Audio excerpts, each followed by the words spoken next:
오늘 말씀 다니엘서 9장입니다. 구약 1248페이지 다니엘서 9장 1절부터 19절까지 1절부터 살핍니다. 메대 족속 아하수헤로의 아들 다리오가 갈대아 나라 왕으로 세움을 입던 원년, 곧 그 통치 원년에 나 다니엘이 서책으로 말미암아 여호와의 말씀이 선지자 예레미야에게 임하여 고하신 그 연수를 깨달았나니 곧 예루살렘의 황무함이 70년 만에 마치리라 하신 것이니라. 내가 금식하며 베옷을 입고 죄를 무릅쓰고 주 하나님께 기도하며 간구하기를 결심하고 내 하나님 여호와께 기도하며 자복하여 이르기를 크시고 두려워할 주 하나님, 주를 사랑하고 주의 계명을 지키는 자를 위하여 언약을 지키시고 그에게 인자를 베푸시는 자시여, 우리는 이미 범죄하여 패역하며 행악하며 반역하여 주의 법도와 규례를 떠나싸우며 우리가 또 주의 종 선지자들이 주의 이름으로 우리의 열왕과 우리의 방백과 열조와 온 국민에게 말씀하신 것을 듣지 아니하였나이다. 주여, 공의는 주께로 돌아가고 수욕은 우리 얼굴로 돌아옴이 오늘날과 같아서 유다 사람들과 예루살렘 거민들과 이스라엘이 가까운 데 있는 자나 먼 데 있는 자나 다 주께서 쫓아보내신 각국에서 수욕을 입었사오니 이는 그들이 주께 죄를 범하였음이니이다.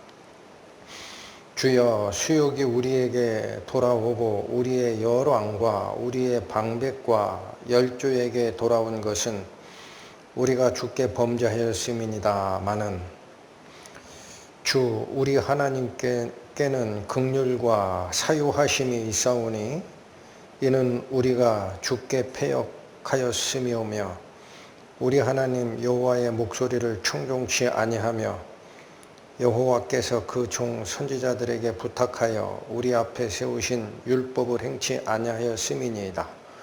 온 이스라엘이 주의 율법을 범하고 치우쳐 가서 주의 목소리를 청종치 아니하였으므로 이 저주가 우리에게 내렸으되 곧 하나님의 종 모세의 율법 가운데 기록된 맹세대로 되었사오니 이는 우리가 주께 범죄하였음이니이다.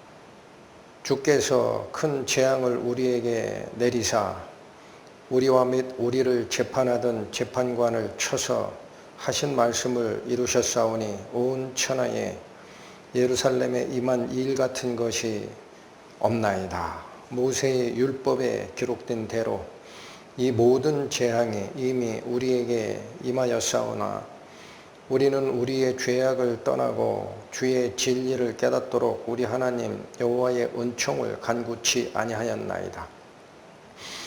이러므로 여호와께서 이 재앙을 간직하여 두셨다가 우리에게 임하게 하셨사오니 우리의 하나님 여호와는 행하시는 모든 일이 공의로우시나 우리가 그 목소리를 청종치 아니하였음이니이다. 강한 손으로 주의 백성을 애굽 땅에서 인도하여 내시고 오늘과 같이 명성을 얻으신 우리 주 하나님이여, 우리가 범죄하고 악을 행하였나이다. 주여, 내가 구하옵나니 주는 주의 공의를 좇으사 주의 분노를 주의 성 예루살렘 주의 거룩한 산에서 떠나게 하옵소서. 이는 우리의 죄와 우리의 열조의 죄악을 인하여 예루살렘과 주의 백성이 사면에 있는 자에게 수욕을 받음이니이다.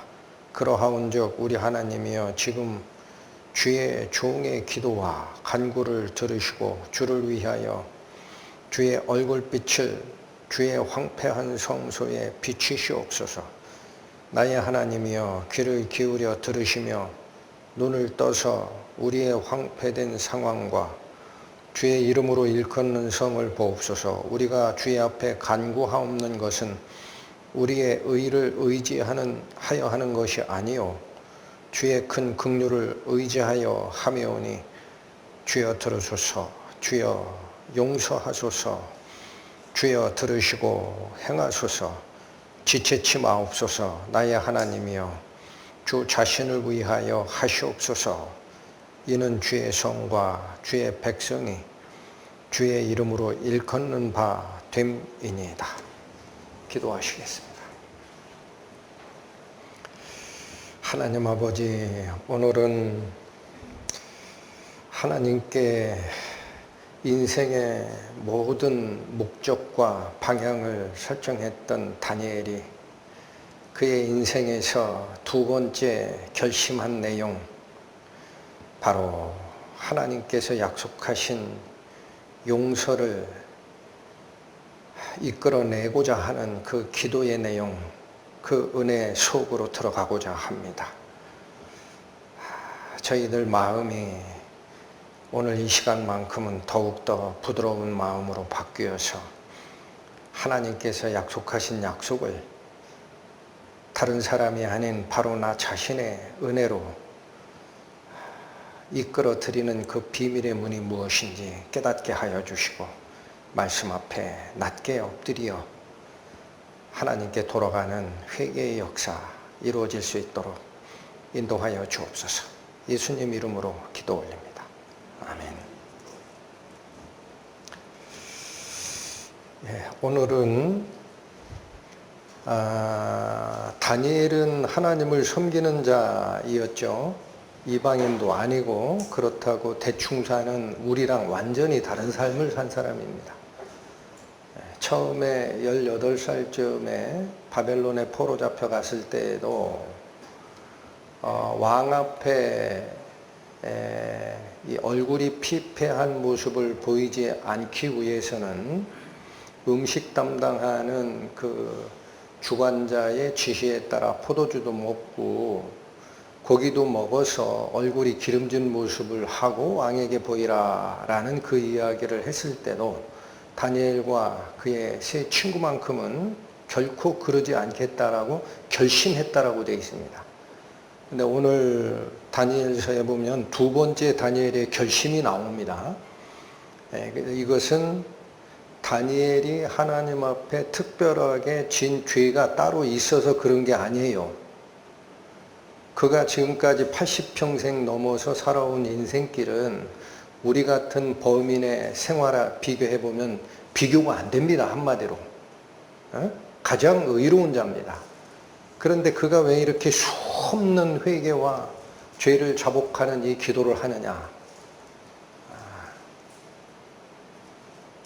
이게 바로 제가 개인적으로 생각하기에 성경에 기록한 진정한 회개, 하나님의 약속된 용서 속으로 들어가는 비밀의 문이 이 다니엘의 기도 속에 있다는 사실을 꼭 기억하시고 오늘 은혜 속으로 들어오시기를 주의 이름으로 축원합니다. 1절부터 갑니다.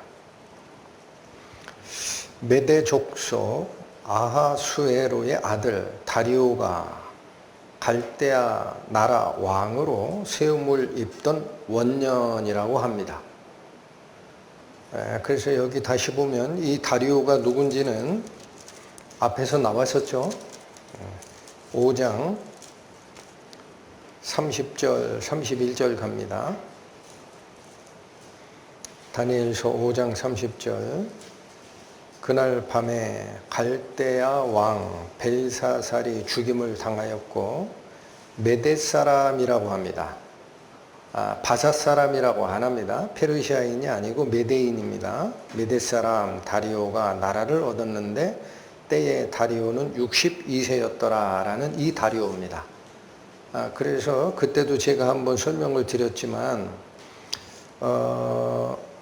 다니엘서 5장 30절 31절에 바벨론의 마지막 왕 벨사살을 참수하고 바벨론을 정복한 자는 고레스 왕이란 말이에요. 그러니까 사람들은 여기 이 다리오를 고레스라고 생각합니다. 근데 성경이 얘기하는 건 다르다라는 거예요. 바사족 속 다리오라고 하질 않아요. 메대 사람 다리오라고 합니다. 그리고 오늘 9장 1절에 좀 더 정확하게 나옵니다. 메대 족속 아하수에로의 아들인 다리오라고 그래요. 그러니까 바벨론을 정복한 메데파사의 첫 번째 바벨론 왕 등극자는 그 아버지가 바사 사람이다, 메데 사람이다. 그래서 이 사람은 고레스가 아닌 거예요. 그래서 그때도 설명을 드렸습니다. 역사학자 중에 우리가 잘 아는 소크라테스의 제자였던 크세노폰이라는 분이 이 기록을 어떻게 했느냐. 고레스의 교육이라는 책을 저술을 해요. 그 크세노폰이 역사서입니다. 고레스가 받은 교육이다라는 뜻이에요. 거기에서 뭐라고 하느냐.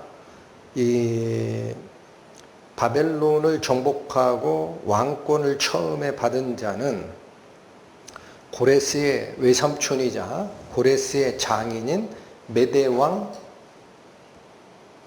그분이 왕권을 이어받았다. 왜 그랬다 그랬어요? 그 당시만 해도 메대와 바사가 연합국이거든요. 근데 연합해서 바벨론을 정복했는데 첫 번째 바벨론 왕으로 사위되는 고레스가 장인에게 예우 차원에서 먼저 왕위를 행사하시죠 하고 위임했다라는 거예요. 이 기록이 크세노폰의 기록밖에는 없습니다. 아주 자세한 기록에. 그래서 여기도 마찬가지입니다. 9장 1절 다시 보면 메대 사람 족속이라는 게 그거예요. 아하수에로의 아들 다리오라고 하는 거예요. 그래서 이 아하수에로라는 이 말이 성경에 3번 나옵니다. 다니엘서 여기서 한번 나오고 또 에스더서에 또 나와요. 또 아마 그 에스라서인가도 또 나옵니다. 근데 다 아하수에로 이렇게 하니까 그게 어떤 사람의 이름인 줄 착각해요. 이거 이름 아니에요. 아하수에로라고 하는 그 단어는 히브리어인데 원래는 고대 페르시아어인 크샤 아르샤, 한번 듣고 잊어먹으셔도 돼요, 여러분. 크샤 아르샤라는 단어를 히브리어로 번역할 때 아하수에로라고 번역을 하는 거예요. 그런데 그 크샤 아르샤라는 게 뭐냐? 헬라어로 번역되면 그게 크세르크세스입니다. 역사에 나옵니다. 크세르크세스. 근데 이 크샤 아르샤가 무슨 뜻이냐? 고유명사가 아니고요. 영웅들 혹은 전사들의 통치자라는 거예요. 그러니까 아하수에로라고 번역된 이 단어는 위대한 통치자를 이끌는 일반적인 수식어였다라는 거죠. 그렇게 기억하시고, 제가 이제 요 9장 1절에서 나누고 싶은 또 하나의 정보가 뭐냐면, 그러면 다니엘이 9장에서 이거는 환상이 아닙니다. 환상으로 깨우친 사건이 아니에요. 뭘로 깨달았다 그랬어요? 2절 곧 그 통치 원년에 나 다니엘이 무엇으로 말미암아 깨달은 게 있다? 책이에요. 책. 그 책이 뭐냐? 예레미야에게 고하셨던 하나님의 말씀을 기록한 책. 그게 예레미야서예요. 이걸 읽다가 깨달아 버렸어요. 근데 이 시기가 언제냐라는 건데 9장 1절 다시 보시면 2절 그냥 보셔도 돼요. 바로 그 다리오의 통치 원년에 이 사실을 깨달았다고 하죠. 그렇죠? 그러면 다니엘이 받은 환상이 2개가 있었습니다. 다른 왕들이 꾼 꿈을 해석하는 거 빼고 다니엘이 직접 받은 환상이 7장에 한번 나오고 8장에 한번 나왔어요. 그러면 7장 1절에 가보면은 언제 그 환상을 받았다 이렇게 얘기하느냐. 7장 1절 바벨론 왕 벨사살 원년에 벨사살 왕이 다스리는 첫 해에 받은 게 7장의 환상이에요. 그리고 8장으로 가면 나 다니엘에게 처음에 나타난 이상 후 벨사살 왕 3년에 다시 이상이 나타났어요. 그러니까 다니엘이 받은 환상 2개는 첫 번째는 바벨론 마지막 왕 벨사살 통치 1년에 받은 거고 지난주에 살피셨던 양과 염소의 그 비유는 벨사살 왕 3년에 받은 거예요. 그런데 오늘 9장에 예레미야서를 통해서 깨닫는 이 사건은 언제냐면 그 벨사살이 죽는 해에 메대왕 다리오가 바벨론을 정복하고 통치를 시작한 때예요. 그럼 벨사살이 몇 살에 죽었느냐? 재임 14년째 죽습니다. 재임 14년에. 그러니까 뭐냐면 쉽게 얘기하면 8장의 두 번째 환상이 다니엘에게 오고 나서 근 10년이 지나서 이 사실을 이제는 성경책을 통해서 깨닫는 겁니다. 이해하시겠죠? 10년 후에 자기가 성경책을 읽다가 깨달아 버린 게 있어요. 그래서 그 2절 다시 보면 곧 그 통치 원년에 나 다니엘이 서책으로 말미암아 여호와의 말씀이 선지자 예레미야에게 임하여 고하신 그 연수를 깨달았다라는 거예요. 그 연수가 뭐냐? 곧 예루살렘의 황무함이 몇 년 만에 마치리라 하신 것이다. 그래서 이 예레미야서에 있다라는 거죠. 그래서 가봅니다. 예레미야 25장 구약성경 1091페이지 펴보십니다.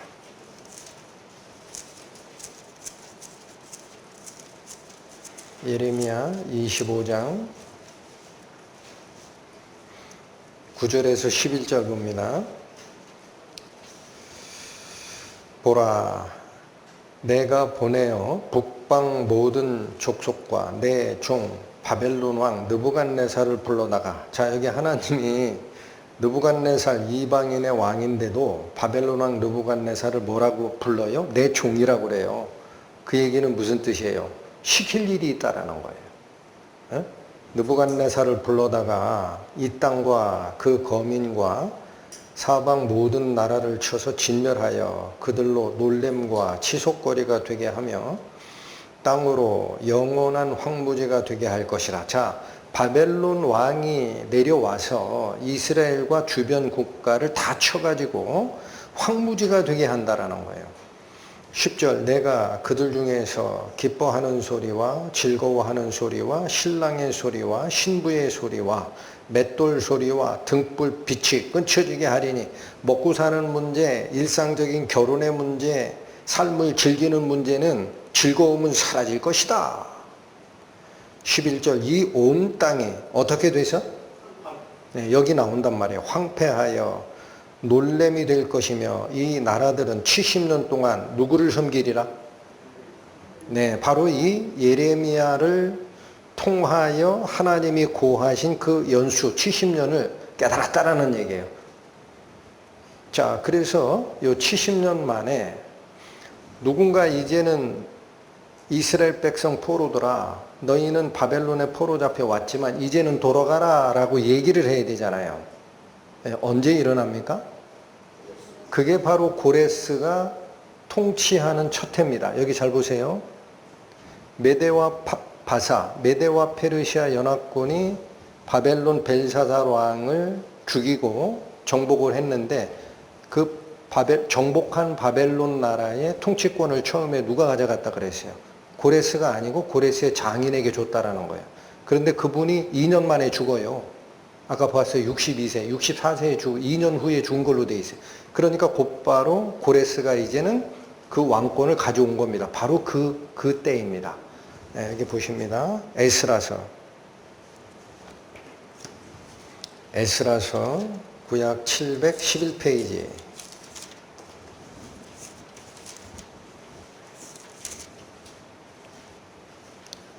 구약 711페이지 에스라 1장 1, 2절을 보시면 이 내용이 나와 있습니다.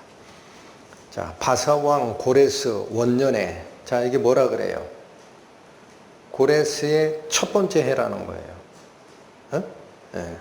바사왕 고레스 원년에 여호와께서 예레미야의 입으로 하신 말씀을 응하게 하시려고 바사왕 고레스의 마음을 감동시키심에, 자, 고레스가 이 마음을 먹게 되는 거는 스스로 먹은 거예요? 하나님이 그런 마음을 주신 거예요? 네, 주신 거예요. 저가 온 나라에 공포도 하고 조소도 내려 가로되자 문수화도 했다라는 거야. 황제 칙령으로 2절 바사왕 고레스는 말하노니 하늘의 신 여호와께서 세상 만국으로 내게 주셨고 나를 명하사 유다 예루살렘에 전을 건축하라 하셨나니. 자, 하나님의 말씀을 받았다라는 거예요. 그래서 3절 이스라엘의 하나님은 참 하나님이 신이시라.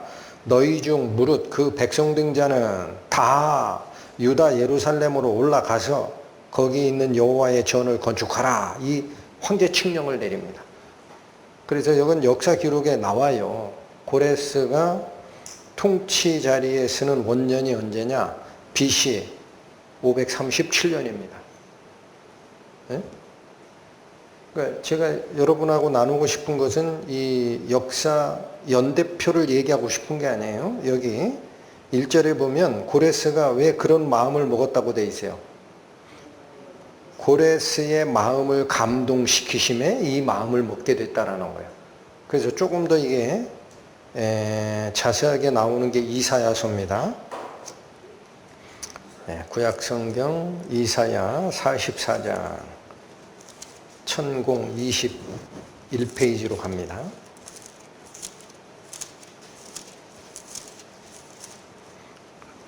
이사야 44장 24절에서 28절 갑니다. 24절 보십니다. 내 구속자요 모태에서 너를 조성한 나 여호와가 말하노라. 나는 만물을 지은 여호와라. 나와 함께 한 자 없이 홀로 하늘을 폈으며 땅을 베풀었고 거짓말하는 자의 징조를 폐하며 점치는 자를 미치게 하며 지혜로운 자들을 물리쳐 그 지식을 어리석게 하는 자다. 자, 이 선언이 뭐예요? 24절과 25절은 하나님께서 우리의 생명의 주관자이시고 창조주이시고 모든 것을 영향을 미치고 이끌어 가시는 절대권자다라는 뜻이에요. 이거 선언하신 다음에 26절 내 종의 말을 응하게 하며 내 사자의 모략을 성취하게 하며. 이 말은 뭐냐? 하나님께서 당신의 종 선지자들을 통해 예언했던 말씀들이 있다라는 거예요. 그것을 이루게 하려고 라는 거예요. 예루살렘에 대하여는 이르기를 거기 사람이 살리라. 야, 이거 무슨 예언을 해요? 예루살렘에 사람이 안 사는 상태가 됐는데 앞으로 살게 될 것이다 하며 유다 성읍들에 대하여는 이르기를 중건될 것이라.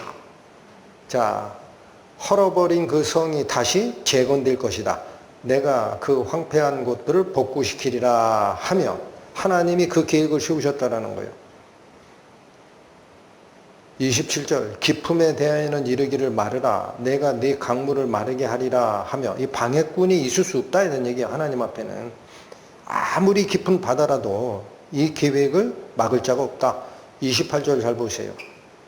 고레스에 대하여는 이르기를 그는 나의 뭐라 그래요? 여기 신기한 말씀하시죠. 목자는 뭐를 목자라 그래요? 양치기가 목자죠.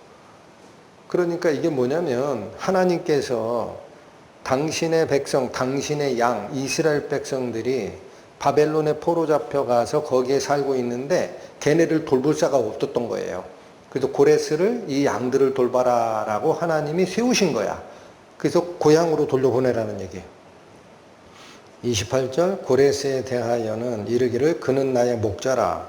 나의 모든 기쁨을 성취하리라. 이 기쁨이 뭘까요? 하나님의 기쁨. 예루살렘으로 돌아가게 하는 거죠.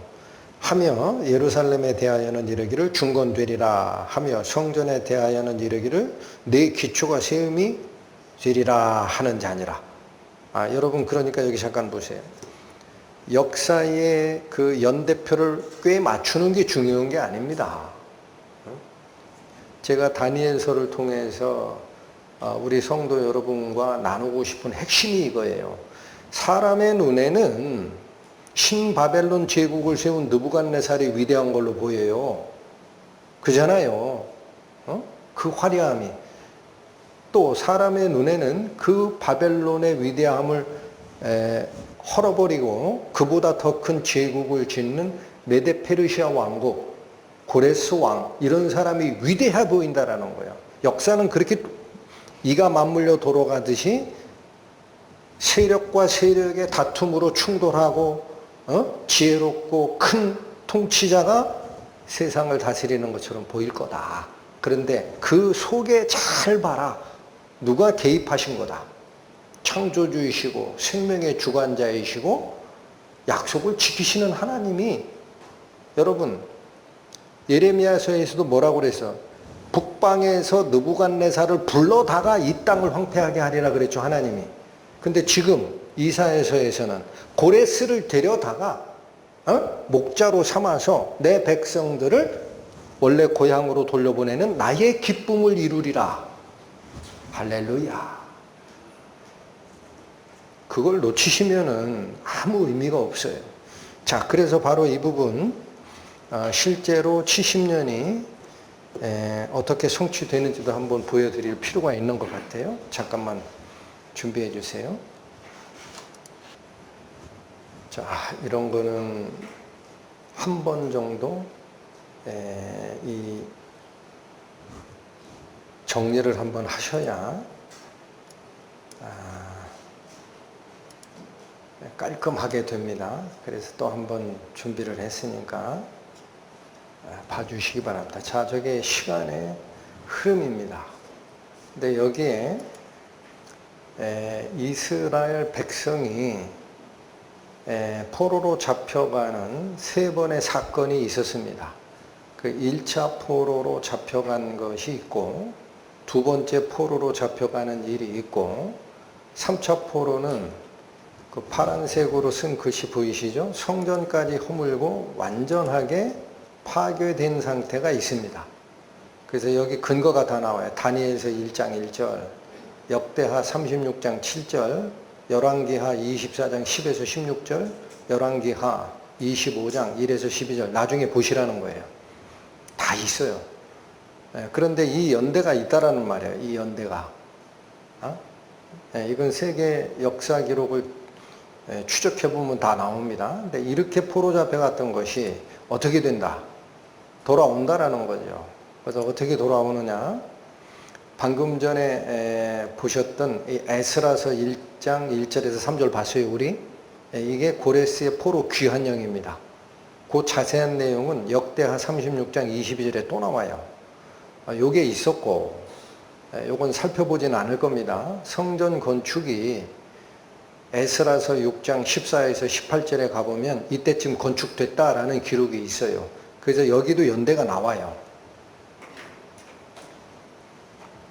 그러면 70년 만에 이스라엘 백성이 자기 나라로 돌아간다라는 얘기를 어떻게 확인할 수 있느냐면 1차적으로 이 포로와 포로 귀환령에 집중을 해주세요. 그러면 여기서부터 여기까지죠. 70년 맞죠? 605년에서 70년 빼면 얼마예요? 536년입니다, 원래. 여러분, 그 해는 집어넣으면 71년이 돼요. 요 해가 536년이 되면 딱 70년이에요. 그렇죠? 근데 이제 역사학자들이 뭐냐면, 포로 귀환령이 이때 내려지고, 백성들이 준비해서 이스라엘에 도착하는 때는 다음 해쯤 될 수도 있다라는 거예요. 그래서 이게 딱 70년이에요. 1년 차이 정도는 역사 기록에서 왔다 갔다 합니다. 그런데 또 하나의 기준이 있을 수 있어요. 뭐냐면 이겁니다. 이 성전이 파괴되고 성전이 완성되는 것. 이게 핵심이거든요. 이렇게 보면은 또 어떻게 되느냐? 여기서 여기까지죠. 그것도 70년이죠. 이건 쉽죠. 586년에서 70 빼면 516년이죠. 그렇죠? 근데 이렇게 되면 사실은 70년이 아니라 71년이 되는 거예요. 어찌됐든 간에. 그래서 저걸 알려드리는 거는 일요일날 나오셔서 말씀 듣는 것도 안 들으려고 하는 판에 저거 다시 보세요. 그럼 보실 분 별로 없을 것 같지만 그래도 저는 준비합니다. 나중에 보세요. 정확합니다. 하나님의 말씀과 계획이 대충 돌아가는 게 아니다라는 사실을 보여드린 겁니다. 정확합니다. 제가 성경을 연구하고 검증할수록 틀림없어요.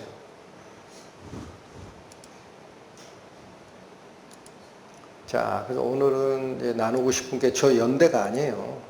연대는 뭐 얘기할 것도 없어요. 이미 다 끝났다라는 걸 알고 있습니다. 자, 중요한 거는 그게 아니라 다니엘이 이 사실을 깨닫고 나서 정하는 결정입니다. 결정. 다시 오십니다. 본문으로. 다니엘서 9장 2절에 바로 그 70년 만에 예루살렘이 황폐하게 된 것이 끝난다라는 사실을 어디를 통해 알았다고요? 여러분 잘 보세요. 우리는 자꾸 성경책이 어렵고 어려운 이유가 뭔지 아세요? 가까이 안 하셔서 그래. 핑계댈 필요도 없어. 우리말로 다 번역돼 있잖아. 우리가 아프리카 저기 번역이 안 돼 있는 미 전도 종족에 있는 그 특수한 언어 쓰는 사람도 아니에요. 다 돼 있어요. 왜 성경이 어렵고 남 얘기 같아? 다른 게 더 재미있으니까 게임하고 하다가 성경 안 읽지. 그러니까 그건 핑계니까 어쩔 수 없는 거고, 중요한 건 이겁니다. 왜 성경책을 중시 여기시라 하고 제가 목이 터져라 외치느냐. 다니엘이 앞에 두 번의 환상을 봤죠. 거기서 깔끔하게 해결됐어요. 머리 뒷꼭지가 묵직하게 고민이 돼 있었어요.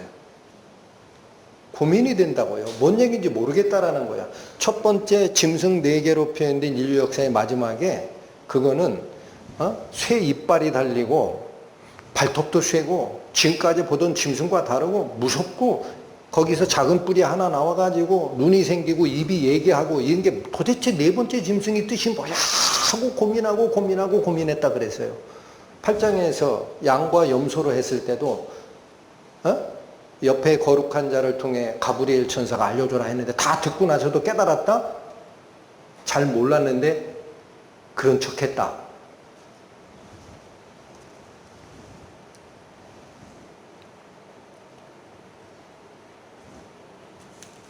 응? 8장 한번 가보세요.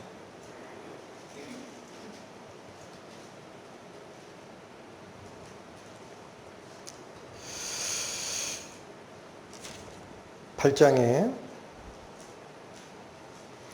27절 마지막 보면 이에 나 다니엘이 혼절하여 수일을 앓다가 일어나서 왕의 일을 보았느니라.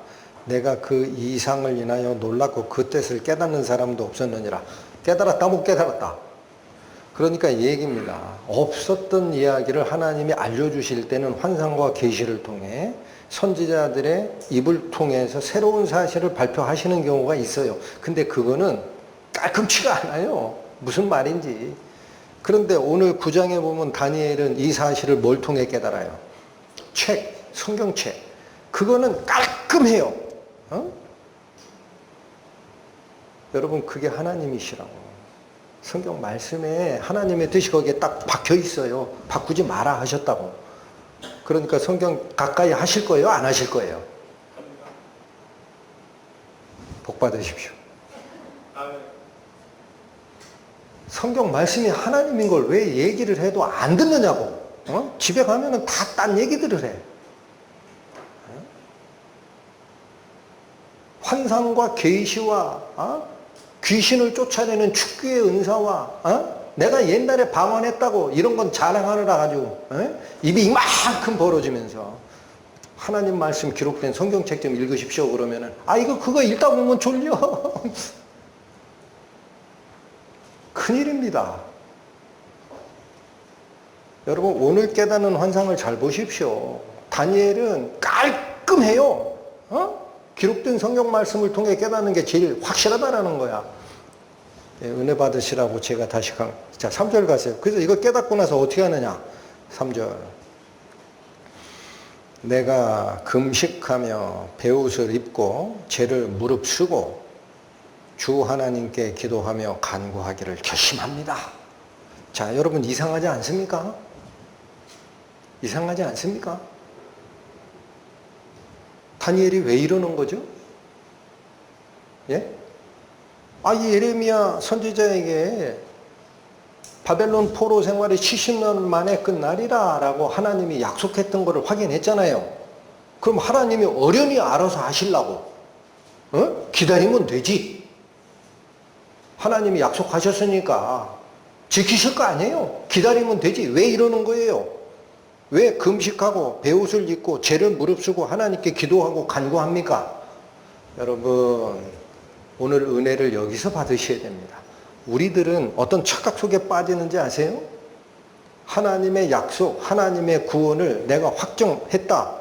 내가 그걸 받아들였다 하고 하나님이 알아서 오실 거야 하고 안 움직여. 다니엘이 지금 어떻게 하나를 보시라는 얘기야. 다니엘만큼 죄 안 짓고 산 사람 없어요. 인간적으로. 그렇죠? 그런데 그 의롭게 산 다니엘이 지금 어떻게 해요? 가장 상죄인이 돼서 기도하고 죄를 무릅쓰고 배옷 입고 배옷 입었다는 건 누구 죽었을 때 하는 거예요. 통회하는 마음으로 하나님께 기도하겠다. 왜 이랬을까? 이 은혜 속으로 들어갈 겁니다. 레위기 26장 갑니다. 여러분 복음을 제대로 알고 믿으셔야 돼요. 하나님 약속이라고 자동 판매기에 그 동전 안 넣고 스위치 누르면 나오는 대가 없이 주는 은혜라고 해서 딱 자기 걸로 채가는 그 가짜라는 거예요. 레위기 봅니다. 26장 구약성경 189페이지 31절부터 보겠습니다. 이게 원래 선포했던 하나님의 징계와 하나님의 용서에 대한 원리입니다. 레위기 26장 31절 내가 너희 성읍으로 황폐케 하고 너희 성소들로 황량케 할 것이요. 이게 이스라엘이 당한 사실이죠. 그잖아요. 지금 바벨론 포로 간 게. 너희의 향기로운 향을 흠양치 아니하고 그 땅을 황무케 하리니 바로 이게 지금 바벨론 포로 시기에 이스라엘이 받고 있는 하나님의 징계라는 거예요. 거기 거하는 너희 대적들이 그것을 인하여 놀랄 것이며 내가 너희를 열방 중에 흩을 것이라. 이게 하나님의 심판을 받는 이스라엘 백성들의 모습인데 이거는 수련회 때 여러 번 얘기하니까 이런 얘기를 들으면은요 듣는 분들이 마음을 여는 게 아니라 그래 이스라엘 백성이 그랬다 했지 몇 번 듣는 얘기야 하고 넘어가시더라고. 여러분 이 말씀이 우리에게 주는 말씀으로 들으실 줄 알아야 됩니다. 무슨 말이냐? 너희 성소들로 황량케 할 것이요 라는 거는 여러분 성소가 어디가 성소죠? 하나님의 말씀 십계명 돌판이 보관되어 있는 법궤가 안치된 곳이 성소예요. 그렇죠? 구약에서는 그 앞으로 속죄할 양의 피를 가지고 대제사장이 들어가지만 신학적으로는 하나님의 말씀 앞에 나의 죄가 어떻게 용서되는지에 대한 속죄의 원리를 그 속까지 치고 들어가는 게 성소입니다. 그 성소가 황량케 된다라는 얘기는 말씀이 보관된 장소가 헐어버린 상태가 된다라는 뜻이에요. 그래서 오늘날도 대형 교회들이 하나님께 잘못된 경배를 드리다가 하나님의 손에 의해서 침을 받아요. 매를 맞아. 그러면 매를 맞았다고 이해하는 사람이 천에 한 둘이야. 자기가 애매하게 하나님을 섬기면서 가는 길에 자기가 핍박을 받았다고 생각을 해. 그래요? 안 그래요? 여러분 간단합니다. 외부적인 핍박이 오면은 하나님의 말씀이 막히는 적은 없어요. 물리적으로 성도들이 감옥에 가고 하는 일은 생길 수 있어요. 외부적 핍박이 온다고 그러면. 그러나 말씀은 더 바짝바짝 살아납니다. 말씀이 열리지 않는 상태가 되면 그 교회 망한 거예요. 그걸 모르고 주저앉아 있으면, 거기가 교회라고 주저앉아 있으면 그 무슨 회개가 됩니까? 에? 정신 못 차린 거지. 자, 또 나옵니다. 황량케 할 것이요 너희의 향기로운 향을 흠양치 아니한다. 이건 뭐예요? 구약에 드리던 제사 하나님이 안 받겠다라는 거예요. 신학적으로 얘기하면 뭐죠? 기도와 예배 하나님이 안 받는 상태가 된다라는 거예요. 너희가 드리는 제사가 더러움에 옥물에 오염됐기 때문에 내 앞에서 치워버릴 거다.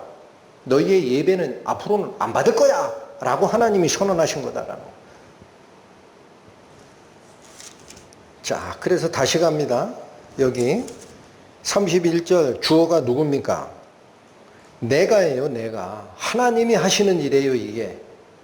그 다음에 33절 가면 내가 너희를 열방 중에서 흩을 것이라. 이건 무슨 소리냐? 모든 사람이 저기 큰일 났다라고 손가락질 합니다. 저 교회 큰일 났다. 밖에 있는 사람들이 다 손가락질 합니다.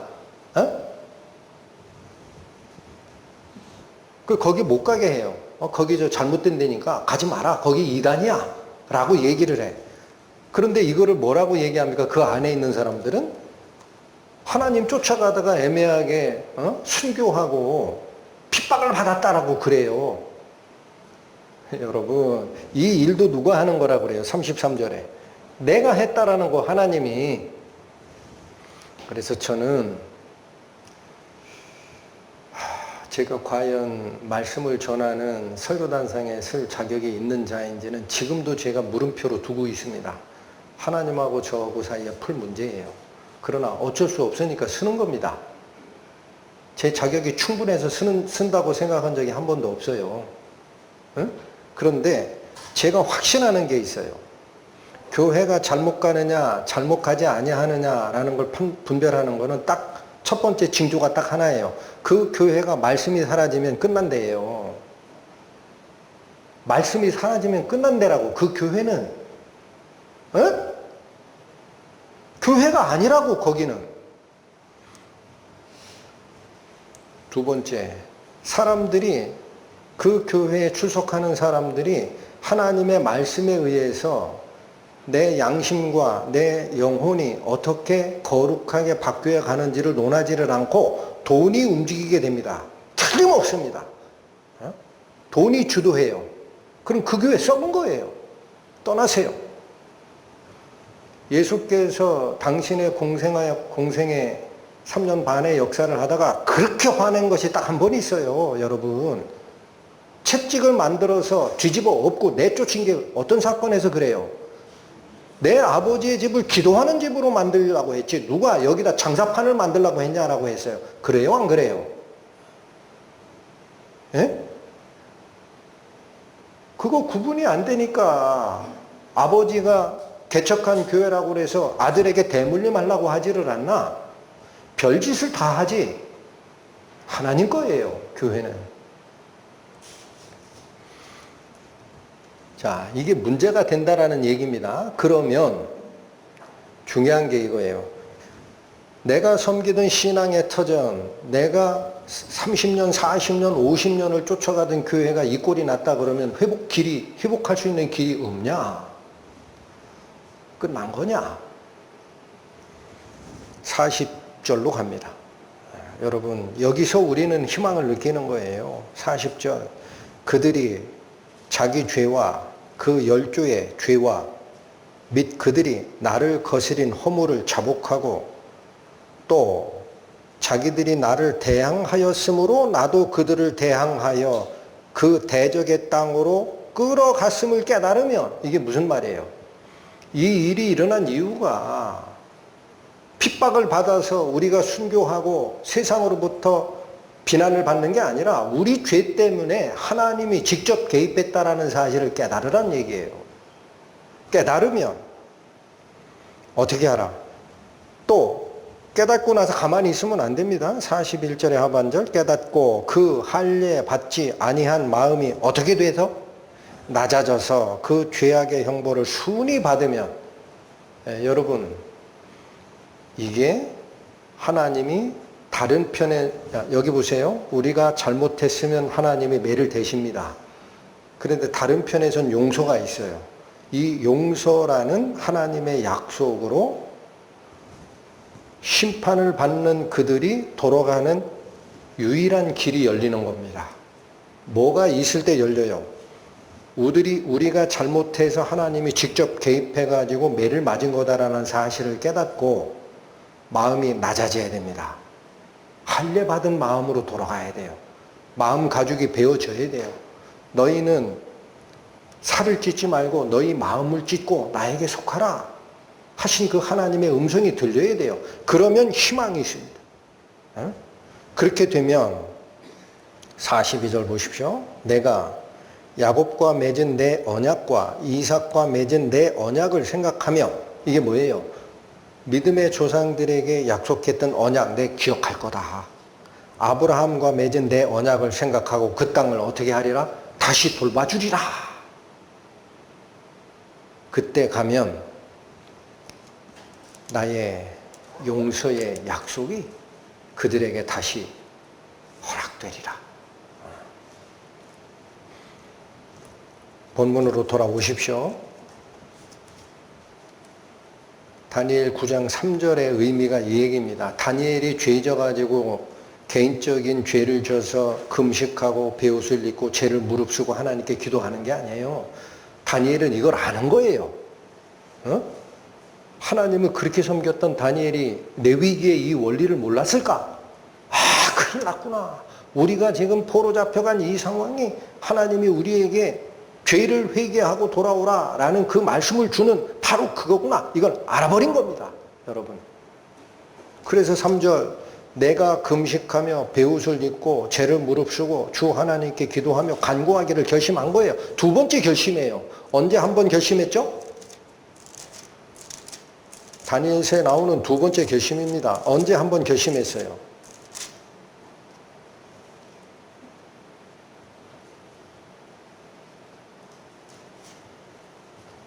1장 8절. 다니엘서 1장 8절.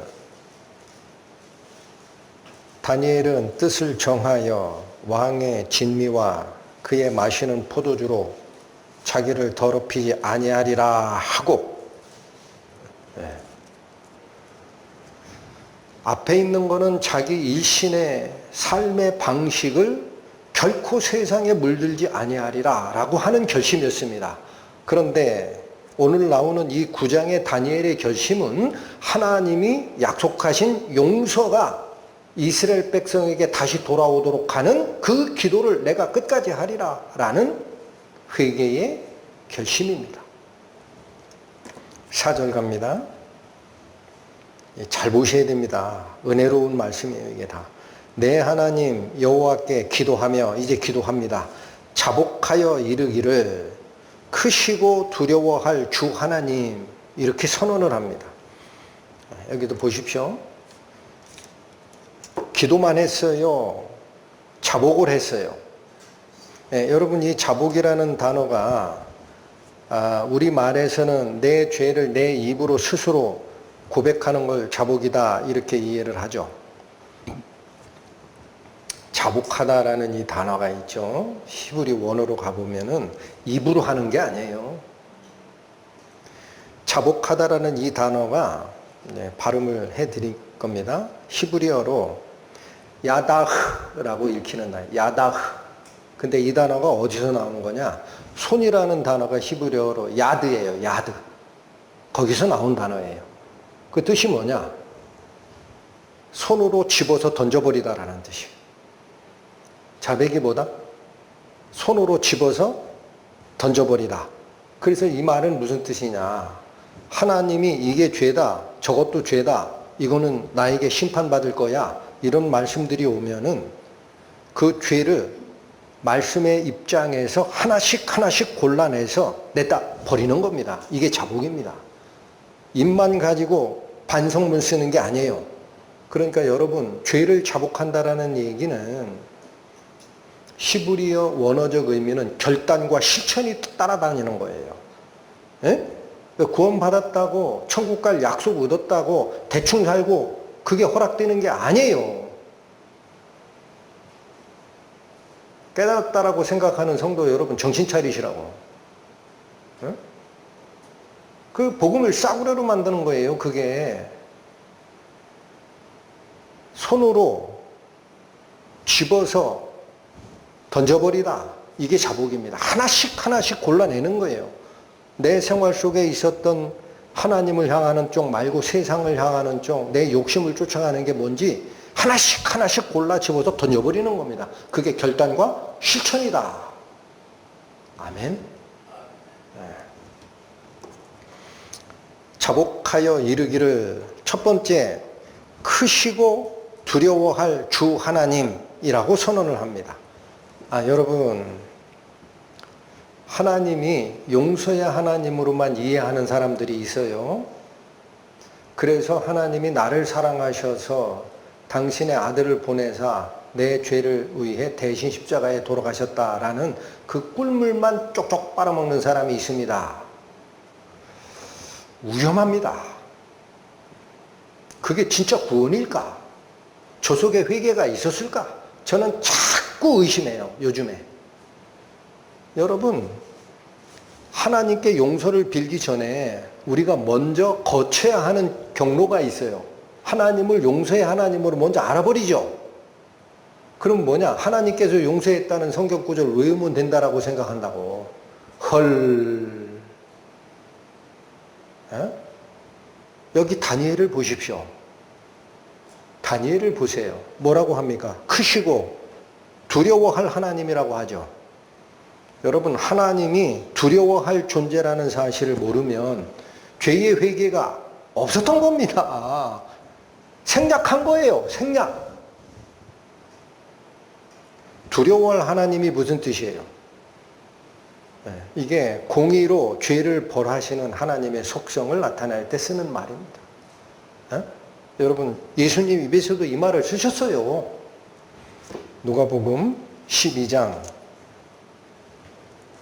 가보십니다. 신약 성경 114페이지 펴보십니다. 누가복음 12장 1절에서 5절 읽겠습니다.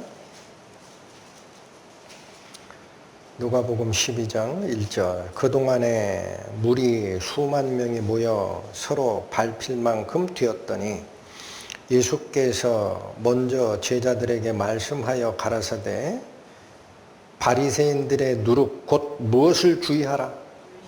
네, 여러분, 바리새인의 가르침을 주의하라고 안 돼 있어요. 바리새인도 성경에 기록된 올바른 이야기를 입으로 얘기를 합니다. 그러니까 바리새인이 퍼치고 있는 오염되는 그 근원은 그들이 뱉는 말씀에 있는 게 아니에요. 어디에 있어요? 외식에 있어요. 외식이 뭐예요? 속은 깨끗게 하지 않고 겉으로는 그런 척하는 것. 진정한 회개가 없는 모습. 2절. 감추인 것이 드러나지 않을 것이 없고 숨은 것이 알려지지 않을 것이 없나니 이러므로 너희가 어두운 데서 말한 모든 것이 광명한 데서 들리고 너희가 골방에서 귀에 대고 말한 것이 집 위에 전파되리라. 자, 예수께서 마음속에 있는 죄 얘기하실 때 했던 그거랑 똑같은 겁니다. 너희가 옛사람에게 얘기한 바 살인하지 말라 하는 말 들었지? 그러나 나는 너희에게 다시 얘기할 거야. 마음의 형제를 미워한 자가 이미 살인한 자고 형제에게 미련한 자라고 얘기하는 놈은 지옥불에 들어가는 죄를 진 거다. 음행하지 말라라는 말을 옛사람에게 한 말을 들었지? 그러나 나는 너희에게 말하노니 여자를 보고 음욕을 품는 자, 반대로 여자는 남자를 보고 음욕을 품는 자마다 지옥불에 들어간다. 그게 뭐예요? 속에 있는 얘기 꺼내신 거잖아요. 남이 안 보는 내 마음 이야기. 그게 이 얘기입니다. 이러므로 3절. 어두운 데서 말한 모든 것이 광명한 데서 들리고 너희가 골방에서 귀에 대고 말한 것이 집 위에서 전파되리라. 심판대 앞에서는 전부 드러난다. 2절에 있는 말씀도 같은 거죠. 감추인 것이 드러나지 않을 것이 없고 숨은 것이 알려지지 않을 것이 없다. 4절, 내가 내 친구 너희에게 말하노니. 자, 예수님께서 이 지옥갈 놈들아 하고 지금 이 얘기 선포하는 게 아니에요. 내가 너희를 친구와 같이 안타까운 마음에 이 이야기를 하는 거니까 정신 차리고 들어라, 그 뜻입니다. 다시 읽습니다. 4절. 내가 내 친구 너희에게 말하노니 몸을 죽이고 그 후에는 능히 더 못하는 자들을 두려워하지 말라. 5절, 마땅히 두려워할 자를 내가 너희에게 보이리니 곧 죽인 후에 또한 지옥에 던져 넣는 권세 있는 그, 이게 누굽니까? 하나님이죠. 그를 두려워하라. 내가 참으로 너희에게 이르노니 그를 두려워하라. 여러분, 갑자기 위에서부터 바리새인들이 겉으로는 깨끗한 척하면서 이 속에 있는 문제, 자네 겉은 깨끗게 하나 자네 속은 원래대로다.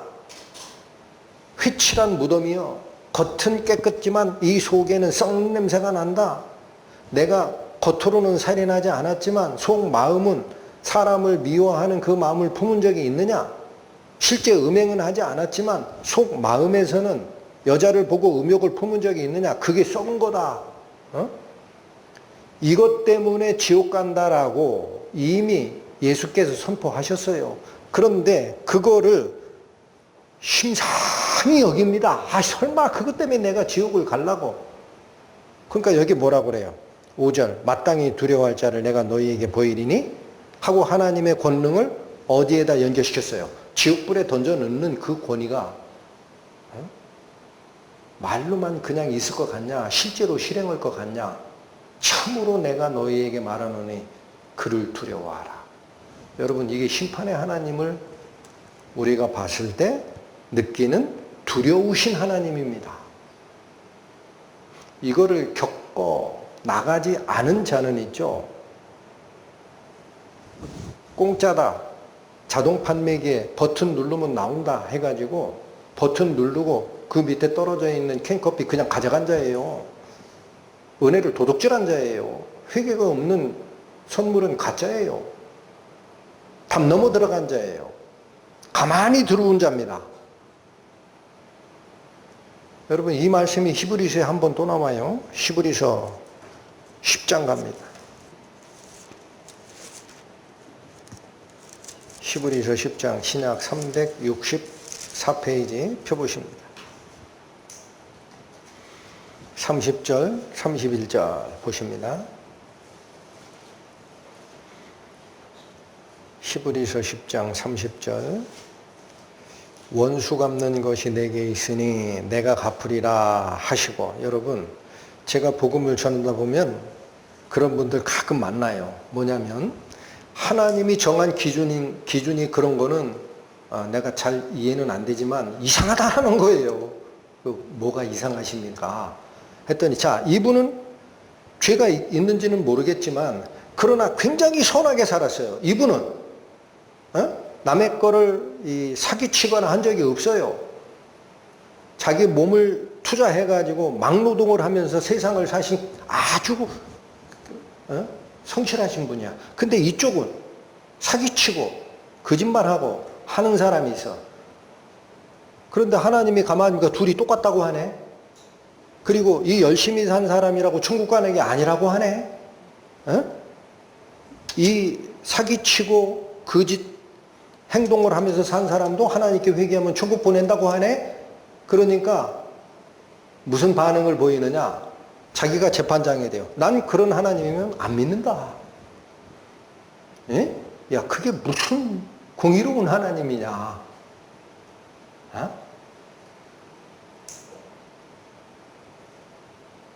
여러분, 이쪽 사람이 잘못 산 것은 내가 정죄하고 얘는 지옥 보내면, 얘는 천국 보내면 안 돼요 라고 얘기할 권한이 나에게 없는 줄 아셔야 됩니다. 누가 하는 거예요? 하나님이 하실 거예요. 하나님이 그걸 똑같이 취급한다라는 게 아니에요. 둘 다 복음을 받아들이지 않았다. 그럼 두 분 다 지옥에 갑니다. 받을 형벌이 달라요. 그게 공의의 하나님이에요. 여기 나오시잖아. 31절 보십시오. 30절부터 보십시오. 원수 갚는 것이 누구에게 있다. 그러니까 어떤 사람이 실제 죄를 많이 졌는지 그 부분이 하나님이 묻고 가자라는 얘기가 아니다라는 거예요. 하나님께서 행위대로 그대로 되갚아 줄 것이니까 원수 갚는 것이 내게 있으니 내가 갚으리라. 그러니까 너희는 재판석에 올라가려고 하지 마라. 또 한 번 얘기합니다. 또다시 주께서 그의 백성을 어떻게 하리라? 심판하리라 말씀하신 것을 우리가 아노니. 그러니까 여기 보십시오. 구원받은 성도라고 해서 이 땅에 허가된 인생을 살아갈 동안 잘못하고 잘한 것이 덮어지는 게 아니에요. 착각하셨어요. 천국과 지옥은 확실히 갈라지지. 당신의 생명을 주신 아들을 지옥에 보내는 일은 없어요. 응? 그러나 이 세상에서 잘못 산 것에 대해서 하나님이 반드시 살아있을 동안에 나 그리스도의 심판대 앞에서 하나님이 물으십니다. 틀림없습니다. 어? 잘못 사신 분은 죽을 때 고통을 느낄 거예요. 저는 틀림없다고 봐요. 응? 하나님이 다 받고 보내신다고. 구원받은 자면 지옥은 못 보내거든. 응? 여러분, 우리가 나이 늙어서 요양원이나 요양병원에 입원해가지고 받는 고통의 그 척도를 우리가 감히 짐작을 할까요? 그 안에 다 받으실 겁니다. 하나님이. 하나님의 뜻에 합당하게 산 사람은 깨끗하게 데려가시고. 그러니까 여러분, 우리는 구원받았다. 나에겐 심판이 없다. 어디서 나오는 배포고 자존심인지 모르겠어요. 하나님이 심판하신다고요. 자기 백성도. 지옥에 보내는 게 아니라. 아시겠어요? 그걸 기억하셔야 돼요. 그래서 여기 얘기하는 게 그거 아닙니까? 자, 다시 있습니다. 30절. 원수 갚는 것이 내게 있으니 내가 갚으리라 하시고 또다시 주께서 그의 백성을 심판하리라 말씀하신 것을 우리가 아노니.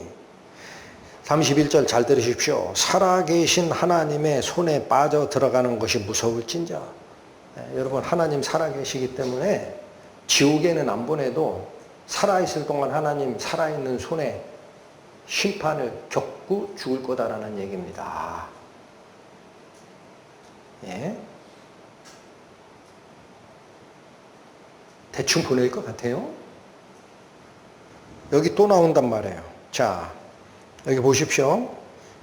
히브리서 10장 31절에 살아계신 하나님의 손에 빠져 들어가는 것이 무섭다. 살아있을 동안에 하나님으로부터 받는 징계, 경히 여기지 마라. 여기 무섭다라는 단어가 나와요. 또 방금 전에 저희가 살폈던 누가복음 12장 5절에도 보면 예수께서 누구를 두려워하라고 돼 있어요? 몸은 죽여도 영혼을 죽이지 못하는 자를 두려워하지 말고 몸과 영혼을 능히 지옥에 멸하는 그분을 두려워하라 그랬어요. 여러분, 거기도 두려워하라, 여기도 두려워하라.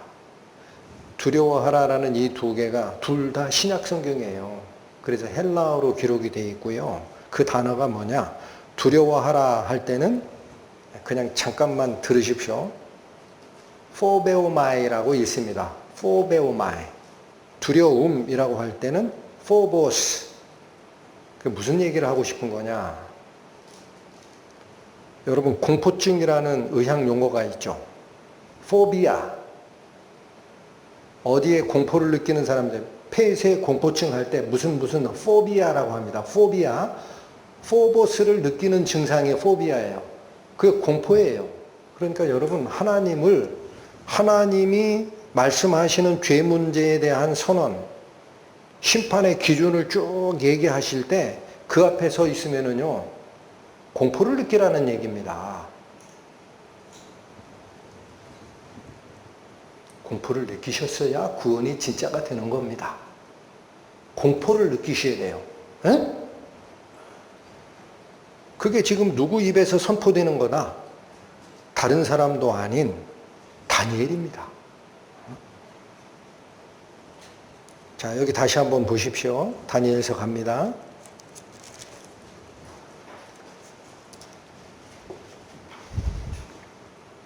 하나님의 약속된 용서라는 은혜가 바로 이러한 자기가 지었던 하나하나의 죄를 손으로 잡아서 내어 던지는 결단과 실천의 자복이 있고, 또 그런 모든 것들이 하나님은 하나도 빼놓지 않고 심판하실 것이다. 당신의 백성을 심판할 것이다. 그래서 하나님을 공포의 하나님으로 기억하라 라고 하는 이 전제하에서 다니엘이 기도를 한다라는 거예요. 4절 다시 봅니다. 내 하나님 여호와께 기도하며 자복하여 이르기를 크시고 두려워할 주 하나님. 이거 선포를 한 다음에 주를 사랑하고 주의 계명을 지키는 자를 위하여 언약을 지키시고 그에게 인자를 베푸시는 자시여. 여러분 여기도 잘 들으셔야 됩니다. 하나님이 인자를 베풀었다라는 것은 용서했다라는 거예요. 불쌍히 여기서 용서하는 것이 하나님의 약속에 있어요. 그런데 여기 잘 보세요. 언약을 지키시고 그에게 인자를 베푸시는 하나님이여 라고 하는 이 하나님이 그 언약을 누구에게 지킨다라고 되어 있습니까? 예? 예, 여기 잠깐 보십시오. 하나님 약속되어 있으니까 지키세요 라고 따지는 사람에게 줘요? 그럴 것 같으면 다니엘이 예레미야서에 70년 만에 끝나리라는 약속이 있는데 뭐하러 기도하냐고요. 지금 내비쳐 두면 하나님이 알아서 하실 거지. 예? 근데 다니엘이 지금 회개 자복하고 두려워할 하나님 앞에 서 있다라는 사실을 알고 자기가 죄인이다라고 같이 죄를 무릅쓰고 기도하잖아요. 그러면 그 약속, 용서의 약속은 누가 받느냐라는 게 여기 나와요. 4절 후반절 잘 읽으셔야 됩니다. 주를 어떻게 하고? 사랑하고 주의 계명을 지키는 자에게 약속을 지킵니다. 주를 사랑한다라는 게 무슨 말이에요? 나 주를 사랑한다고 다들 이렇게 얘기해. 여기서 얘기하는 주를 사랑한다는 얘기는 죄 문제 앞에서도 그렇다는 뜻입니다. 여기 보세요. 하나님이 이것도 지옥 갈 죄다, 저것도 지옥 갈 죄다, 회개하지 않으면 너는 똑같이 영원히 불의 심판을 받을 거다 라는 말씀을 들을 때 하나님이 너무나 위대하시고 능력이 크시니까 내가 어쩔 수 없이 동의합니다 하는 것은 주를 사랑하는 게 아니에요. 이렇게 잘 보셔야 돼요.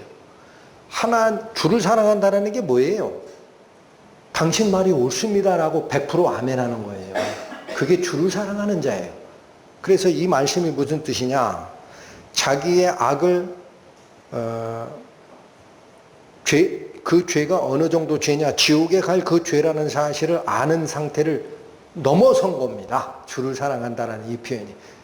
그 사실이 인정이 되는 것을 뛰어넘어서 어디까지 간 거냐? 하나님이 그것 때문에 나를 지옥 보내는 심판을 하신다라는 그게 사랑스럽다라는 거예요. 받아들일 만하다. 정당하다.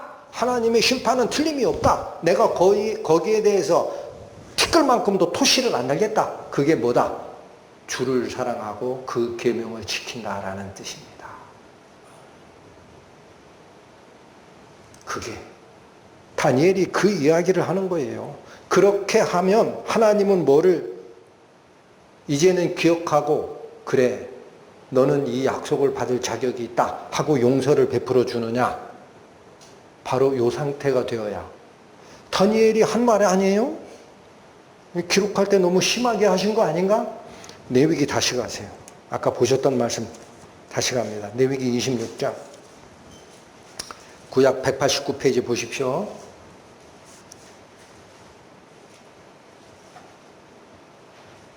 오늘 하나님의 말씀의 어미하심에 우리가 얕게 피상적으로 알았던 그 마음이 부서져야 됩니다. 레위기 26장, 아까 제가 읽었던 게 40에서 42절이죠. 42절부터 다시 보겠습니다. 그 밑으로 42절부터 봅니다. 내가 야곱과 맺은 내 언약과 이삭과 맺은 내 언약을 생각하며 아브라함과 맺은 내 언약을 생각하고 그 땅을 권고하리라. 이게 하나님이 약속을, 은혜의 약속을 다시 기억하리라 라는 말의 시작입니다. 그런데 그 밑으로 중요한 얘기가 나오니까 이어서 읽으세요. 43절. 그들이 나의 법도를 싫어하며 나의 규례를 멸시하였으므로 그 땅을 떠나서 사람이 없을 때에 땅이 황폐하여 안식을 누릴 것이요 그들은 자기의 죄악으로 형벌을 순히 받으리라. 좀 어려운 얘기입니다. 여러분, 이스라엘 민족이 바벨론에 70년간 포로 잡혀간 거 있죠. 그 70년의 의미가 여기 나와요. 땅이 그동안에 뭐를 얻으리라? 그러니까 여러분 보세요. 이게 무슨 말이냐면 구약에 하나님께서 주신 율법에 보면 7년이 있어요. 7년. 첫째, 둘, 셋, 넷, 다섯, 여섯, 6년은 땅을 갈고 농사를 지어도 돼요. 제 7년째는 땅을 갈면 안 돼요. 놔둬야 돼요. 안식하게. 그걸 안식년이라 그래. 그렇죠? 그런데 이스라엘은 그 안식년을 한 번도 지킨 적이 없다라는 얘기예요. 그래서 70년의 의미가 뭐냐면 너희가 지키지 않았던 안식년이 70번 있다라는 거야. 그래서 너희를 벌할 때 그 땅, 너희가 놀리지 않았던 네 고국에 있는 그 땅이 70년 동안 안식할 거야 라는 거. 그러면 생각하세요. 70년의 안식년이 지나간다 그러면은 7년에 한 번씩의 안식년이 오죠. 몇 년간 이스라엘은 안식년을 안 지킨 거냐? 77에 49, 490년을 안 지켰어요. 예? 이게 어마어마한 얘기를 하는 겁니다. 여러분, 남유다가 멸망한 게 BC 다 팔려갔다 해서 586년이거든요. 586년. 예?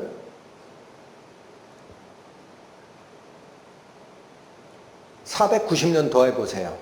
BC 언제까지 가요? 1076년인가 가죠. 이 시대가 언제인지 아세요? 다윗이 왕으로 쓰는 때가 BC 1000년경이에요. 거기서부터 26년도 더 올라간 때부터 이스라엘은 안식년이라는 개념, 하나님의 명령을 지킨 적이 없다라는 거야. 그래서 그게 언젠가 하고 제가 대충 계산을 해봤어요. 대충. 했더니 우리가 지금 공부하고 있는 사무엘서의 엘리 제사장 때예요. 그러니까 뭐예요? 전체적으로 제사 드리고 백성들이 말씀 앞에 하나로 뭉치고 했던 사사시대 지나서 엘리 제사장 대표자로 서 있는 그 시대부터, 말씀을 상고하던 그 시대부터, 실로의 성전이 있었던 그 시대부터 이스라엘이 멸망하는 586년까지 한 번도 이스라엘 사람들은 안식년을 지킨 적이 없다. 1년을 쉬라고 하니 농사지면 나올 게 얼만데 왜 그걸 쉬라고 그래? 하나님 말씀 따랐어요. 자기 생각 쫓아갔어요. 네, 그 얘기입니다, 이게. 43절이 그 뜻이에요. 그들이 나의 법도를 싫어하며 나의 규례를 멸시하였으므로 그 땅을 떠나 사람이 없을 때, 이거는 그들이 벌받으러 바벨론으로 포로 잡힌 그때예요. 땅이 황폐하여 무엇을 누릴 것이야? 에이, 목사님, 설마 그게 그런 뜻까지 되려고? 여기 잠깐 잡으시고 또 올 거니까 역대하 보세요. 역대하 제일 끝입니다. 36장이에요.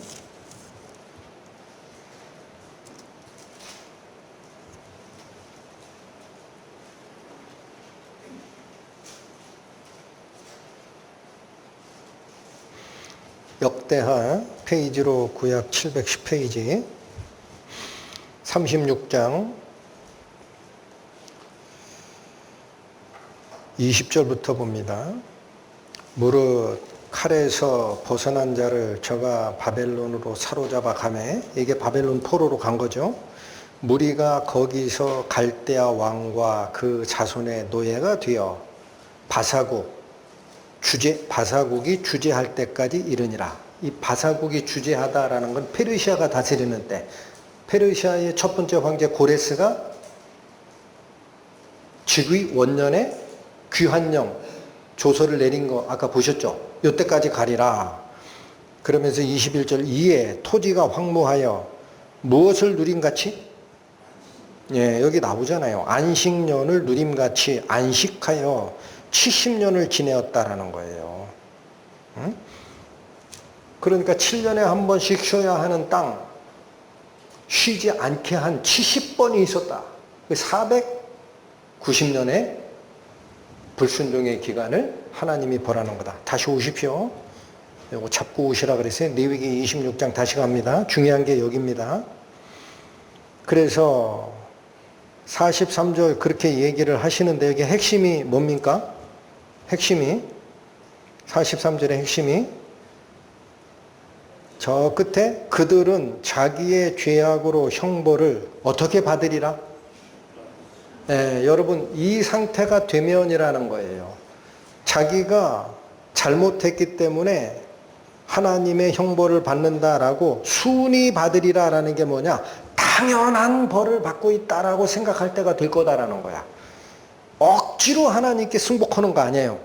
아, 우리가 하나님을 옆으로 비껴놓고 내 인생, 나의 호주머니 사정을 위해서 안식하는 7년에 한 번도 안식하지 않았다라는 거 하나님이 다 세우시고 계셨구나. 그러니까 우리가 사실은 벌 받는 게 맞네. 하나님이 억지로 땅을 안식시키려 우리를 저쪽으로 보낸 게 맞네. 라고 확정하고 당연하게 받아들이면 이 상태가 되면 이게 43절이에요. 여러분 여기 잘 보셔야 돼요. 하나님이 뭐를 요구하셔도요. 아니 왜 7년 동안 한 번은 농사 짓지 말래? 그거 손해 아니야? 하고 내 생각 토를 달지 말라라는 거예요. 토를 달지 말라. 그게 하나님의 법이었다. 그게 당연한 거였는데 우리가 안 지켰다. 그러니까 우리가 벌 받는 것도 당연한 거야. 라고 순위 받게 되면 받으리라가 이게 미래형이에요. 그런 상태가 되면 44, 45절이 주어진다라는 거예요. 44 그런즉 그들이 대적의 땅에 거할 때에 내가 실어버리지 아니하며 미워하지 아니하며 아주 멸하지 아니한다. 이거 뭐예요? 바벨론 포로에 잡혀갔다 하더라도 그들을 보존하리라라는 거예요. 보존하리라. 또 나의 그들과 세운 언약을 폐하지 아니하리니 이게 중요합니다. 자, 이놈들 내 약속 어겼으니까 벌 주면서 뭐냐면 너하고 나하고는 끝났다. 니네가 나 약속 안 지켰지? 그럼 나도 너희를 약속 안 지킬 거야. 하고 폐지. 이게 아니에요. 하나님은 뜻이. 에? 뜻이 그게 아니야. 약속 폐지 안 하겠다. 그거 어떻게 하시려고? 45절. 내가 그들의 하나님이 되기 위하여 열방의 목전에서 애굽에서 인도하여 낸 그들의 열조와 맺은 언약. 이게 뭐예요? 신의 산 십계명 언약이에요. 모세에게 줬던 바로 그 언약. 이 언약을 그들을 위하여 어떻게 하리라? 기억하리라. 여러분 오늘 다니엘이 금식하고 베옷을 입고 머리에 재를 뒤집어 쓰고 하나님께 하는 기도가 다니엘이 레위기에 하나님의 입에서 선포한 이렇게 회개해야 내가 약속한 용서의 언약이 가는 거야 라는 거를 정확하게 알았던 겁니다. 그 여러분 하나님의 약속이 누구에게 오는 건 줄 아세요? 용서의 약속이? 하나님의 용서의 약속이 하나님이 약속하셨으니까 내놓으세요 하고 떼쓴다고 돼요 그게? 하나님은 그게 왜 죄예요? 라고 토다는 자에게는 말씀으로 이미 명문화되어 있는 용서지만 안 줍니다. 잘 들으셔야 됩니다 여러분. 그게 왜 죄예요? 라고 하는 자에게는 그 사람 죽을 때까지 하나님의 구원 못 깨달아요. 틀림없어요. 그 자에게 언약이 가는 게 아니에요. 어? 누구에게 간다? 내가 받아야 할 당연한 죄가 내가 진 죄고 바로 그 죄 때문에 하나님은 나를 심판하시고 계시는구나. 그러니까 하나님이 오르신 거다. 하나님을 내가 사랑해야 되겠다. 나를 왜 때려 하고 배척하는 게 아니에요. 원수 잡는 게 아니야. 원수 지는 게 아니야, 하나님을. 바로 그게 하나님의 공이다. 이걸 깨닫고 그걸 사랑하는 상태가 돼서 내가 받은 죄가, 내가 지금 겪고 있는 재난이, 내가 지금 취해 있는 경제적 어려움이 하나님께로 돌아오라라는 하나님의 뜻이구나. 이걸 알고 하나님 사랑합니다. 제가 돌아가겠습니다. 할 때 하나님의 언약이 들어오는 것이다. 다니엘 본문으로 갑니다.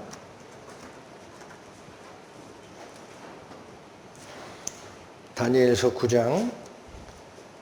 이제부터 기도가 나옵니다. 다니엘이 실제로 하는 기도 5절부터 살핍니다. 우리는, 자 여기 잘 보세요. 여기서부터 회개의 말을 끝내는 19절까지 우리가 얼마나 많이 나오는지 몰라요. 그럼 기억하세요. 우리의 다니엘 포함돼요? 안 돼요? 예, 여러분 다니엘이 왜 무슨 죄를 졌다고 이렇게 우리가 잘못했다고 해요?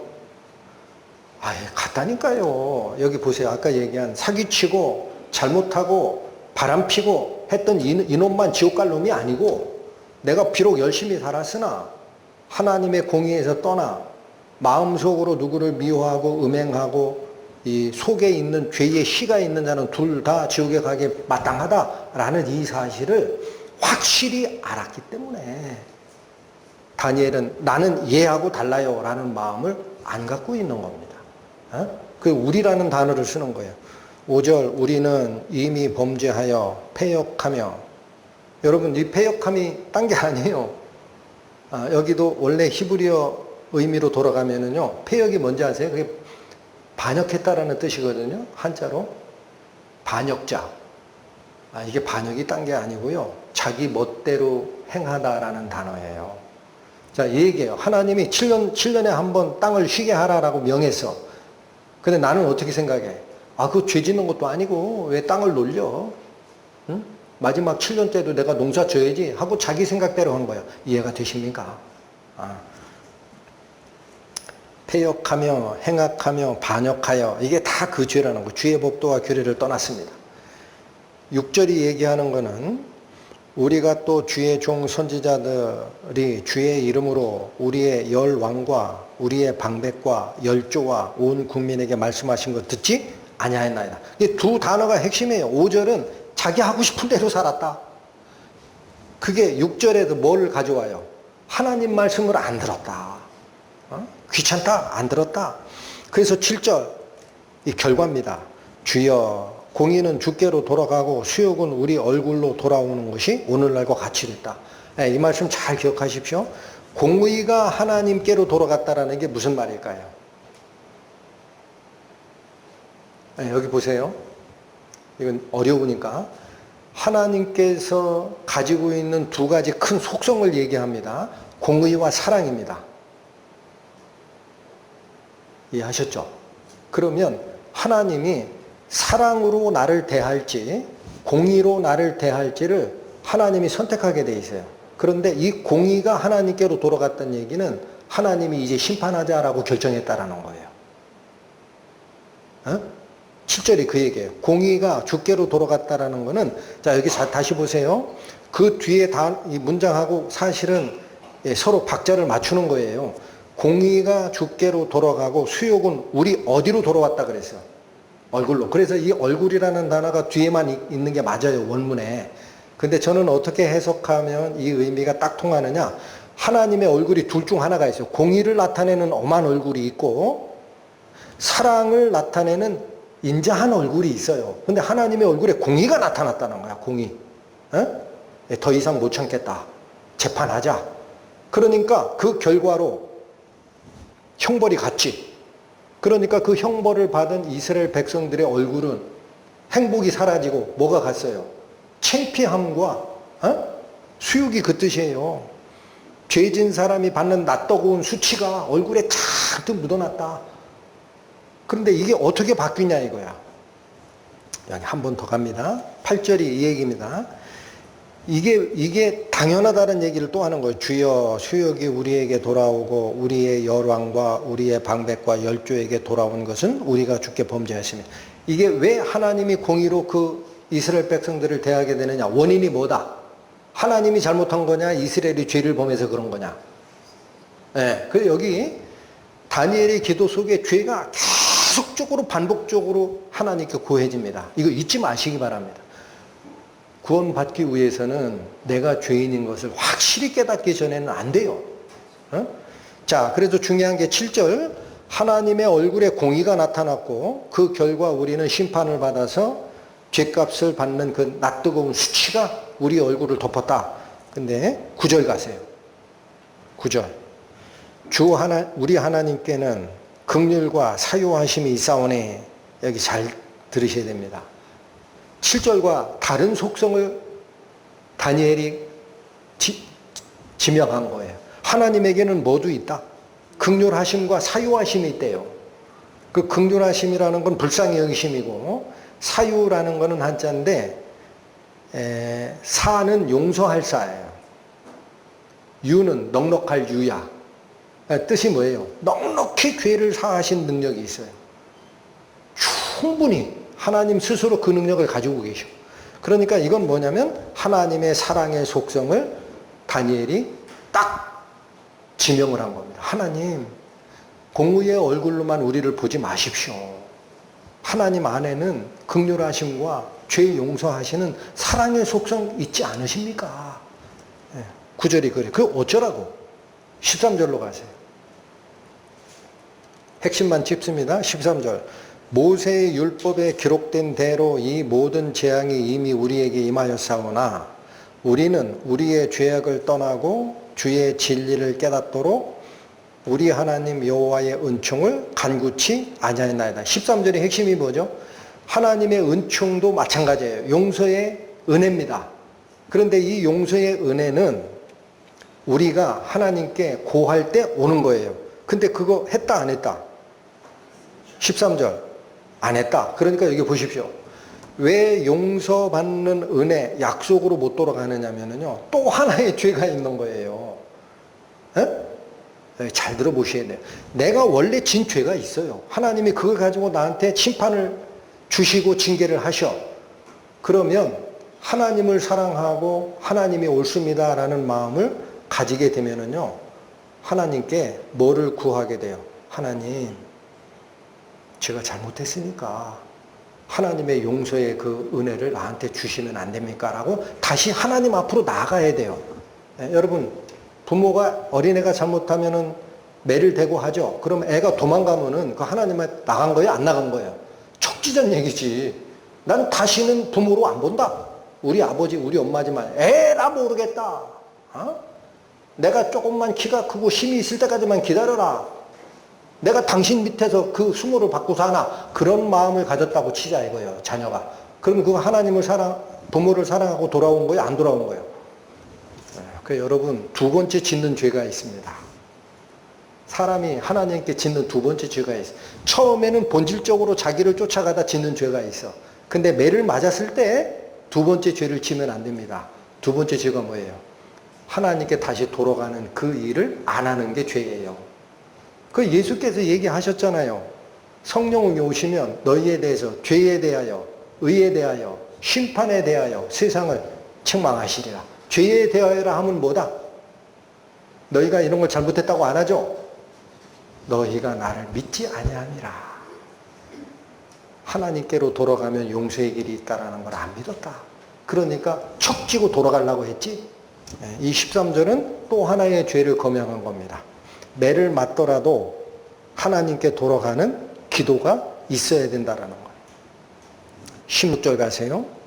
주여 내가 구하옵나니. 자, 이제 다니엘은 자기와 자기의 백성 이스라엘이 진 죄를 낱낱이 구하다가 이제 10절, 16절 이것 때문에 기도하는 거예요. 다니엘이. 아무도 그런 기도를 한 사람이 없는 것 같아. 그 다니엘이 대표로 기도하는 거예요. 자, 보십시오. 주여, 이제 우리예요, 나예요? 우리가 구한다 그래요? 내가 구한다 그래요? 네, 그러니까 이게 대표자로 쓰는 거예요. 다니엘이 얘기합니다. 주여, 내가 구하옵나니 주는 주의 공의를 쫓으사 주의 분노를 주의 성 예루살렘에 주의 거룩한 산에서 떠나게 하옵소서. 여러분, 무슨 뜻이냐면 하나님이 공의의 하나님으로 이스라엘과 예루살렘과 성전을 바라봤을 때 다 허물고 이방 땅으로 잡혀가라 라고 했던 그 얼굴 있잖아. 그걸 거두시란 얘기야. 그 심판의 하나님의 얼굴을 떠나게 하시고 그 뜻입니다. 어떻게 하란 얘기냐면 18절로 갈 건데 조금만 더 읽어보세요. 우리의 죄와 우리의 열조의 죄악을 인하여 예루살렘과 주의 백성이 사면에 있는 자에게 수욕을 받음이니이다. 죄를 받았다라는 거예요. 죄를 받았다. 이게 70년이 차고 있거든. 여러분 잠깐 보세요. 시간상으로. 이 비밀을 깨닫고 나서 1년인가 뒤에 고레스가 재임하고 칙령 반포합니다. 그러니까 다니엘의 기도가 타이밍이 기가 막힌 거예요. 1년 남았어요 지금.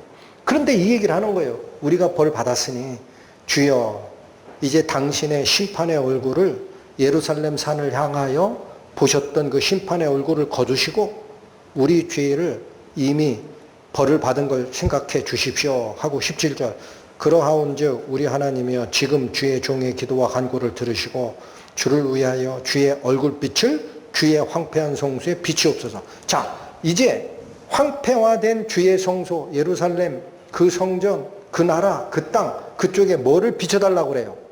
주의 얼굴을. 이 얼굴이 무슨 빛이에요? 그게 사랑의 빛이에요. 이미 공의의 빛으로 엄하게 징계하였던 그 하나님의 공의를 이제는 거두시고 그게 16절 17절 당신의 얼굴빛을 예루살렘을 향하여 비추소서라는 것은 사랑의 빛, 언약의 빛, 용서의 빛, 이 빛, 은혜의 빛을 비춰주소서. 18절 나의 하나님이여 귀를 기울여 들으시며 눈을 떠서 우리의 황폐한 상황과 주의 이름으로 일컫는 성을 보옵소서. 우리가 주의 앞에 간구하옵는 것은 우리의 의를 의지하는 것이 아니요 주의 긍휼을 의지하여 함이오니. 여러분 기도의 원칙이 있습니다. 다니엘이 나는 의로우니까 내가 이스라엘 백성들을 대표하여 하나님께 구한다고 그래요? 그게 아니라고 그래요. 우리의 의를 의지하여 이 기도를 드리는 게 아니라는 거예요. 뭐를 의지하여 드린다? 주의 크신 긍휼의 속성, 우리를 불쌍히 여기시고 용서하는 하나님의 사랑의 속성, 거기에 내가 기댑니다. 하나님이시여 이제 공포의 얼굴, 두려움의 얼굴, 심판의 얼굴을 거두시고 이 사실을 정확하게 깨달은 이 우리 민족을 위해서 이제는 당신의 사랑의 얼굴빛을 당신의 크신 긍휼을 의지하오니 구원하소서. 그러니까 여기도 굉장히 중요합니다. 사람은요 비교 심리가 있어요. 그래서 아까 이 얘기를 드렸는데 사람들은 성경을 읽으시다가도 어떻게 생각하냐. 야 그래도 나는 남의 등쳐먹지 않고 내가 하나님이 얘기하는 죄 없는 완전한 거룩한 상태는 아니지만 내가 본을 보일 만큼 살았어 라는 마음이 이 속에 싹 깔려 있죠. 그리고 기도를 하죠. 하나님이 그래서 나를 구원하실 거야. 구원 받아요? 못 받아요? 구원 받아요? 못 받아요? 예수께서 두 사람의 기도 설명하셨잖아. 성전에 올라가 기도하는 두 사람이 있다. 하나는 바리새인이요 하나는 세리라. 바리새인 뭐라 그래요? 나는 주의 말씀을 다 지키고 11조도 드리고 일주일에 2번 금식합니다. 그래서 창녀들과도 다르고 여 옆에서 같이 기도하려고 하는 이 세리와도 나는 달라요. 세리는 뭐라 그래요? 감히 얼굴을 들어 하늘을 쳐다보지도 못하고 주여 나를 불쌍히 여기옵소서 하였느니라. 누가 구원받은 줄 아냐? 바리새인이 아니라 이 세리가 의롭다 함을 받고 자기 집에 가느니라. 할렐루야. 완전한 회개가 아니면 하나님의 은혜를 불러올 수 없다. 19절 읽고 마치겠습니다. 주여 들으소서. 주여 용서하소서. 주여 들으시고 행하소서. 지체치 마옵소서. 나의 하나님이여 주 자신을 위하여 하시옵소서. 이는 주의 성과 주의 백성이 주의 이름으로 일컬음 바 됨이니이다. 하나님의 자녀나 칭함을 받는 우리 말씀사랑교회 성도 여러분 마음속에 바로 이 진정한 회개의 기도가 무엇인지 뿌리 내리는 은혜가 있기를 원합니다. 기도하시고 마치겠습니다. 하나님 아버지, 다니엘을 통하여 당신이 약속하였던 용서의 은혜가 어떻게 그 자에게 임하는지를 오늘 다시 살폈습니다. 하나님이 의로우시고 우리가 진 죄는 하나님에게 벌을 받아 지옥에 들어갈 수밖에 없는 죄임을 인식하는 단계를 넘어서서 바로 그러한 하나님이 사랑스럽고 당연하고 내가 받는 죄는 당연하고 하여 근본적으로 내 생명을 다 파서 하나님께 맡기는 진정한 믿음만이, 진정한 회개만이 하나님의 약속된 용서의 은혜가 우리를 향하여 오게 하는 통로임을 확인하고 그 사실이 우리 모두에게 이루어지기를 원하오니 크신 긍휼하심을 따라 저희 손을 잡아 인도하여 주옵소서. 예수님 이름으로 기도 올립니다.